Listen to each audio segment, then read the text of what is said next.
Good morning world, from General Luna here in Siargao Island. We are just about to get breakfast, and today we are going to be talking about the cost of moving to the Philippines. We've lived on this island now for over a year, and we have gathered lots of information to share with you guys today. So it makes sense to start with the price of today's breakfast, which is a couple of banana breads and a coffee with soy milk. Yes, a cappuccino with soy milk. This is 140 pesos, which is around £2 British. And the freshly made vegan banana bread was 80 pesos each, which is about £1.25. So this is going to be a fairly long video. We have a lot of information to share. It's going to be broken up into chapters. So if you look in the description bar below, you will see that the video has actually been segmented, so you can skip forward or you can skip back to the bits that interest you the most and find out the stuff that you need to know about moving to Siargao Island in the Philippines. Sasha and I are going to do something we haven't done for a while, and let's have a look at some clothes. We want to see if there are any workout trainers, some workout gear. Seen anything you like? I quite like the swimming costume. I know that's not trainers or workout gear, but caught my eye. Yeah. The sports bras are 168 pesos. That's about £2.50 in English money, and this is 199, so not far off in price. So pretty much everything in this line here is under £3. That's pretty good, isn't it? 120 pesos for these. It's about £2. How much are those feelers? $3.99. Okay, at the current exchange rate, that's about £6. Not bad, eh? They're lightweight as well. Yeah? So a top like this will set you back $2.99. That's about just under a fiver. These tops here are for sale, $1.60, so that's just over £2 again. Lots of options here. You like those ones? Yes. Good size? They fit as well. Yeah. So the Nikes were $5.99. That's just under £10, isn't it, UK? Yeah. Which one do you prefer? The Nike one feels a little bit more roomy, so if I'm working out, I think the Nike one is better fit. Well, at those prices you could buy both and it wouldn't hurt the wallet. It's unbelievable. Obviously it's not genuine stuff, but you know, dresses, board shorts, you get the idea. Most of the stuff here is under £10. Okay, we just dodged the rain. We're going to do a little chat now, explain a few things. So if you don't know who we are a British family that came here just before the pandemic lockdown, and we've been here ever since. We live here on the island with our 4-year-old daughter and our 16-year-old dog. So one of the first expenses you will find when you come to an island like this is of course accommodation. You need somewhere to live. Yeah. We came here and we were staying in a holiday house in a very beautiful part of General Luna, which is kind of like the fancy touristy side of the island. Yeah, it's the main hub of the island, General Luna. It was extremely beautiful, but it was quite expensive, so we'll share the costs. We checked into a beautiful family villa called Makulay Resort. It was very nice. It had a restaurant on site, but really the appeal was that it was right on the beachfront in a place called Santa Fe in General Luna. We got the most amazing sunsets every night. It was beautiful, but of course because we had booked that for our holiday to Siargao Island, we had never really planned to live there long term. When the pandemic hit, we did stay on a monthly basis at the resort. So to stay there on a holiday price was 84,000 pesos per month. And that was with Airbnb's discount as well. That's about £1,300, and that is a lot of money. Yes. When the pandemic hit and the prices were dropping down a bit, we managed to reduce it to about 45,000, but it was still way too expensive long term for the Philippines. Despite that, because we were on lockdown and we couldn't move, we did stay there for about 5 months until we found our current home. We now live in the middle of the island, so we moved away from General Luna and we now live in an area of Pilar. And our house, it is a 2-bedroom house and we love it. It is right on the beachfront and we have beautiful views of the ocean, and we are currently paying £400, which is about 25,000 pesos. That is our current cost of our rental monthly, with our utilities as well, electricity and gas. The bills come to a total of about 4,500 per month, which we think is pretty amazing considering the location that we are living in. Yes. Right by the waterfront. We run our air conditioners quite often, we live in comfort, and we have a great lifestyle where we are for such a low price in comparison to where we're from. Yes, when we first started looking for a more permanent place to stay on the island, we did find an apartment in Jmayel right on the main road, so right in the thick of everything going on, and they were asking for 25,000, so the same amount of money, but it was a 2-bedroom. Was it 2-bedroom or 1? It was 1 bedroom and it had a little sofa outside. Yes, so it would have been okay for Jay and I and our daughter. We could have shared the same room, but if you're looking for, or if you're a couple, it would have been perfect, but for us as a family, we knew we wanted a bit more space. But that was an apartment right in Jmayel, and they were asking for 25,000 a month as well. It does depend what you're looking for and the lifestyle you want to live. If you want to be able to come out of your apartment, walk around the streets, go to restaurants every night, have different options, then you really need to stay in Jmayel. Yes. If you want a more family life where you can have a car, drive around, buy your supplies and stay at home more, but have nature, the same money will get you more nature and more landscape. So that brings us on to our next topic of transport. So obviously if you are going to stay in Jmayel for the most part of your time here on the island, you may not need a vehicle because you can get tricycles, or you could rent a scooter or buy a scooter, which would be a lower cost of way to get around. To get local tricycle transport anywhere in the Jmayel area costs about 20 pesos per person. To rent a scooter on a daily basis costs about 300 pesos a day, but you could probably negotiate less if you took it monthly. And you can actually rent cars on the island, however they are very expensive at 2,500 per day, which is a lot of money and not really sustainable if you want to rent long term a car here. These days a few people are renting their cars out privately for about 1,500 to 1,000 pesos a day, but they're few and far between. When we first arrived on the island, we rented a Tuk Tuk, which was great fun, and we really enjoyed having it and using it. We used it a lot, almost every day, and we ended up securing a long-term rental on our Tuk Tuk. At the current time, if you take the Tuk Tuk on a monthly basis, you can get it for 15,000 pesos a month. That works out to about 230 British pounds. If you take it on a daily basis, however, it's about 1,000 pesos a day. Yeah, which works out to about £15 per day. Yeah, so that's almost double the price. Yeah, there are some options to actually buy one of the Tuk Tuk units, and they are about 50 to 55,000 pesos, which is about 750 to 800 pounds to actually buy and own your own Tuk Tuk. They are very economical on fuel. They can pretty much go anywhere. They're great vehicles, but when the rainy season kicks in, you will get wet. Which leads us on to the reason why we bought a car. Being a family and having a young daughter, we wanted something that would allow us to be inside, so if it was raining we wouldn't be getting soaking wet.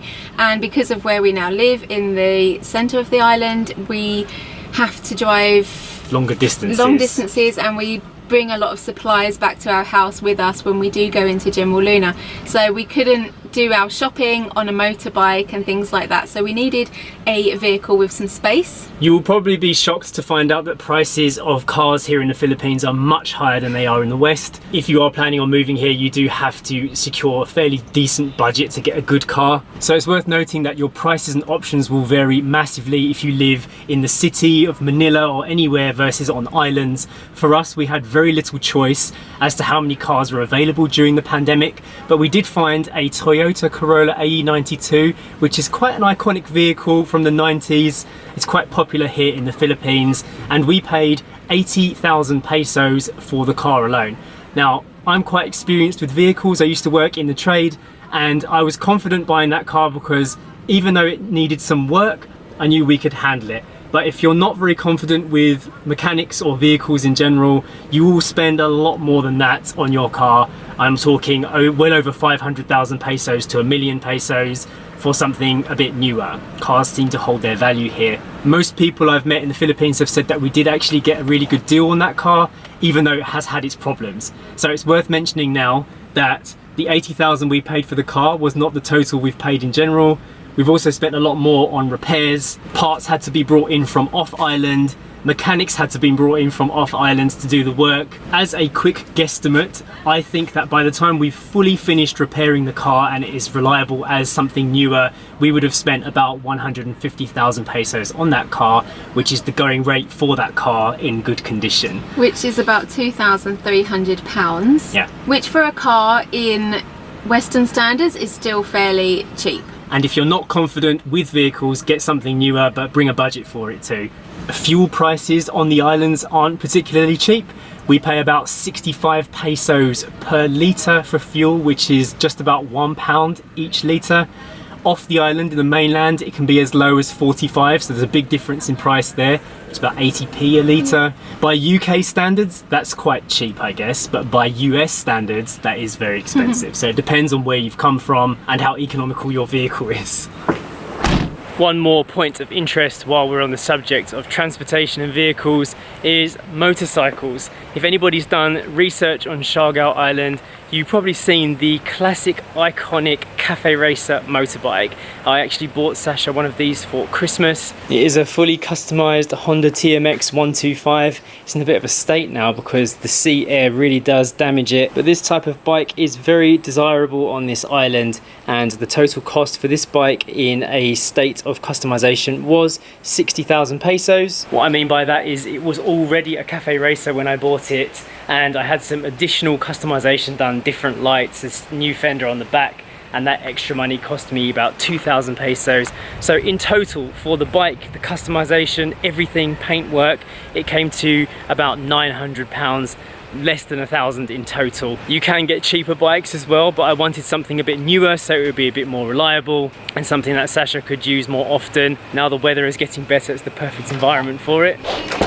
So now that we're back at home, it would be good to talk about setting up a home here in the Philippines, or specifically here on Siargao Island for us. Yes, so we did buy quite a few home appliances to make our house feel like a home. We knew that we were going to be spending a lot of time at home, and as a family we wanted things to work for us. So we did buy a blender, juicer, a coffee machine, which was very important to us to have. We bought a toaster. We also bought a food processor and a small oven and a French press, all the things that we thought were initial good setup items. I'll list the prices down here, and we ordered them all online from lazada.ph, which is kind of like the Amazon of Asia. We felt it was important for us to have those items in our house here because we do cook and eat at home a lot, and we cook everything from scratch as well. So to have these appliances to help us and just make life a little bit easier, they have really come in handy and they are getting a lot of use. And also because we always choose to live outside of the main tourist areas whenever we move to a country,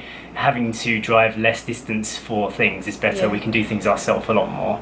Another large setup cost when we first moved into this house was having a brand new AC unit put into the living space. When we first got here, we were trying to do Story's homeschooling in the front room and we were sweating buckets. It was just too hot. It didn't matter whether the clouds were there, whether the sun was out, it was just too hot. It was unusable. So we invested in a 2.5 horsepower Samsung split type air conditioner, and we actually went halves with the landlady on it. And the price in total was £866 or $1,114, which we paid half of. It sounds like a lot of money, but even our computers weren't running right, and we work from home, so we knew that we needed some form of comfort in our office space slash home and our school space as well. So I feel like it was worth it. That price covers the cost of the unit itself and the installation from a professional as well. We managed to source a lot of our home furnishings here on the island, which were handmade by an atelier up in the north of the island called ATE. Initially we had some curtains made, we had some sofa covers and some cushions and table runners and bed runners and things like that, all kinds of lots of fabric things that we had made when we first moved in. And 2 big bean bags as well. Yes, 2 very big bean bags. And we spent about £160 on those items, which is about $200. That's pretty good considering how much it would cost even in delivery to bring stuff in from abroad. But this is much better. They reuse and recycle plastics and make eco-filling, and it's helping the local community too. So yeah, great price and quick delivery, and a great way to set up our home to start with. I have also recently had a picture and artwork reframed here on the island, again by local craftsmen, and it's all been handmade, and the cost for that was 1,800 pesos, which is about £27. Grocery shopping, we are going to talk about this because grocery shopping isn't as cheap as you might think here on the island. We are vegan and we obviously eat a lot of vegetables. Yeah, we only eat vegetables. and beans. Fruits, and beans and fruits. And normally our total cost for 1 week of food is about £50 or $60, and honestly that's the kind of money we were paying in Europe and also in England for the same amount of food. So I wouldn't say we make a massive saving here. It's not massively cheaper, but that's probably because we live on quite a remote island and some stuff has to be brought in, even fruits that can't be grown here. It is worth noting though that the vegetables here on the island and the fruits, they are all farmed without pesticides and preservatives. There's no mass farming here, so everything is done in small batches, and something that you might find 1 week you won't get the next week because it's no longer in season. If you don't buy your fruits and vegetables on the day they are delivered to the market, then things start to biodegrade faster, so you can tell the food is more real, and I like that. And in the UK or in Europe, you'd pay more to have food that was less processed and less chemically altered. Of course, if you move to any big city in the Philippines, it's pretty much the same as anywhere in the West. You can get pretty much anything anytime, strawberries at any time of year, that kind of stuff. So this is information specific to what we've experienced living the island life here in Siargao. The next cost of living shocker for us here in the Philippines is the price of internet, and the standard of the internet is pretty bad. Pretty much anyone will tell you, Filipino or Western, internet in this country is not good, and you're very restricted to what options you have. It's very expensive. You have to buy it in packets of data, and it's very spotty. It's not satellite, it's like kind of like tower based here on the island. There's no unlimited options, and we spend each month probably, what was it, about 4,500 pesos a month on a slow connection. And when I say slow, for anybody who knows internet numbers, I'm talking sometimes as low as 2 megabits per second download, normally between 2 and 15, and upload speed is normally about 3 to 5 megabits per second, and that's pretty much how it goes all the time. And for the privilege of that slow internet, that is about 69 British pounds. There's a lot of money to pay for terrible internet, but we don't really have a choice yet. The telecommunications companies are few and far between. There are actually only 2 providers on the island anyway. We are looking into alternatives for this, and we will share the information if we can work it out, but for now it is a big problem unless you live in the big cities where they have more options for fibre internet. But even there, it's not that much cheaper. In terms of cell phone packages for data and calls and texts, we normally spend about £8.50 per phone to stay connected for a month, but it uses the same system as the internet here. It uses the same networks, and again it's very complicated because you can't just buy a data package, you also have to buy a phone data packet and a text data packet, and one network can't text another network unless you pay more money. So sometimes, depending on whether you use a lot of calls to another network, your prices might be higher or lower, and you really do have to work out what is best for you. Another noteworthy thing to talk about here is the ATM charges on the island. If you are using a foreign card, maybe when you first arrive here, and it could be all that you have to get your money out, the charges for that are quite extortionate. We were paying about £9 or $12 to withdraw 10,000 pesos each time, and that was the maximum that you were allowed to take out, so you had to pay that each time. And it wasn't until we discovered some of the remittance centres here that we reduced that cost significantly. So now we use the Palawan Express service, which basically means we use our Western bank to transfer an amount to a remittance centre, and then we collect up to 50,000 pesos from there, depending on how much you want. And you only get charged £2 or 120 pesos for that much bigger amount. So if you're living here long term, withdraw larger blocks of money at a remittance centre and you'll be charged a lot less. The only thing with that though is that you can't really do it on demand as you can with a cash machine. You can't just walk up to a remittance and get your money. You have to pre-plan it and order it in and stand in a queue, fill out a form. So it's not... It takes about 12 hours in total, You don't have the convenience of just going to a cash point or an ATM and getting out your money. So it makes sense to do a larger transaction maybe once a month, and then you just got your cash on you. And again, if you lived on an island where you could use your cards to make transactions and stuff, then perhaps you wouldn't need to do this as much. But when you live in a cash culture place, you do need to have cash on you and you end up doing something like this. Cash is king here. You can barely use a card anywhere. So the next large expense that somebody moving to the Philippines might encounter is bringing your belongings from another country over here.